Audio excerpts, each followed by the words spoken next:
Okay, today with the aid of our trusty instructions from Comp Cams, we're going to install a cam phaser limiter kit on this cam phaser for the 5.7 eagle-headed supercharged cammed out 392 stroker Hemi we're doing.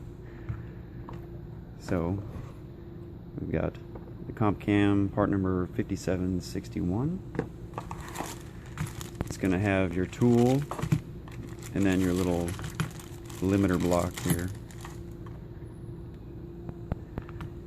So the first thing they're going to want you to do is flip this over, and you're going to have, as you can see, you've got these bolts coming through here. Two of them have been turned down to be pins. What I mean is there's no threads there. And then they want you to do the one that's visible. You can also look here on the pick. You've got the small hole up here, large one here, and then this one, which is where that pin is. So as you can see, small, large pin. Take this limiter. It's going to go on each side there. Slide it down, and the instructions say tighten this down until it just touches the outer face there, as you can see. Okay, we've installed our bracket here to take the tension off. Now next thing, like I said, you need to remove all these 4 bolts. Now what they're telling you to do is just loosen the bolt that's opposite this dowel pin slot, which is right there. So this one we're just going to loosen it, and the rest of them we're going to take all the way out. Okay, I've loosened the bolt that is opposite of the cam dowel pin slot here, and I've gone ahead and removed the 4 bolts above it. Now don't mix these bolts up, because remember you've got this one with the turned down last, what is that, about 1/2 inch.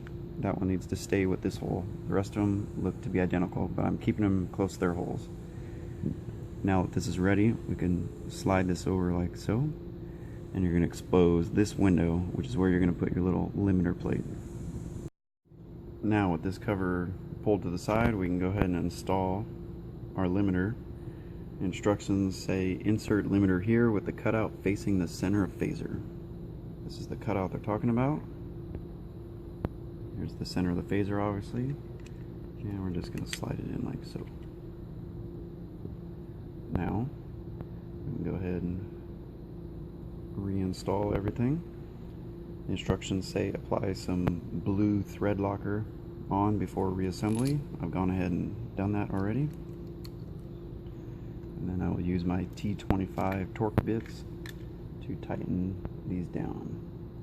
And they're suggesting 14 foot-pounds. And we have our torque wrench already set up and ready to go.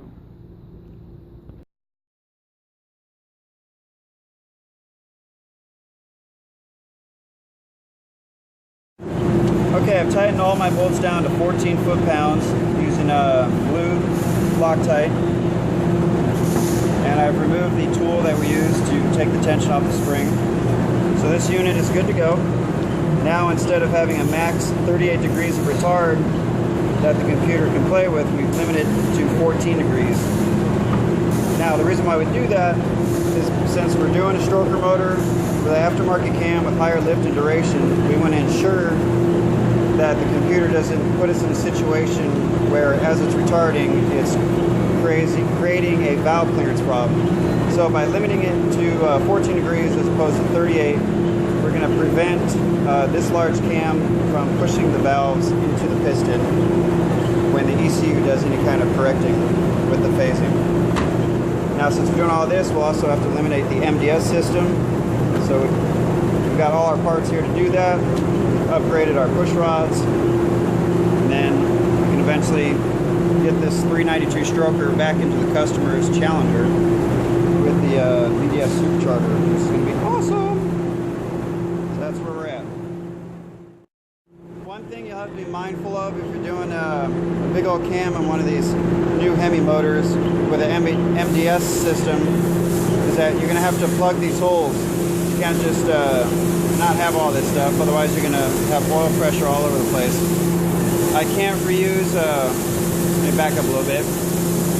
The company that sold me this kit, HHB, said I can just reuse the solenoid, just stick them in there. They don't need to be plugged in, but they can act as a plug. Unfortunately, on our old motor, you can't get them out.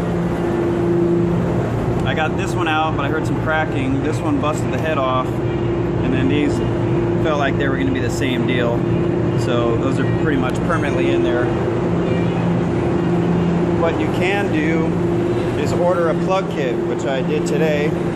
Run you about 50 bucks with shipping for all 4 of these. You will need to use your VVT solenoid, so you're going to hook that back up through here. Now, since ours is supercharged, on the stock motors, you've only got 1 dowel pin, this one, which holds your crank timing chain gear. And you're not going to have the second one, so what they do is they offer a kit. It's about 150 bucks, where you slide on here, you tighten it down, and you drill, and you put little dowel pins in. Now, the original motor that went bad had the supercharger on it, so they did drill it and had the pin, which I had to cut off to be able to remove this to transfer it over to the new Hemi motor. But from HHP, they've gone ahead and done 2 keys. So I won't need to go through the trouble of drilling, since I'll have this key right here, which when I put my ATI balancer on, which is required with the supercharger setup, I won't have to worry about any slippage, since this key is going to keep the balancer from spinning on the crank. So, things to look out for when doing one of these jobs.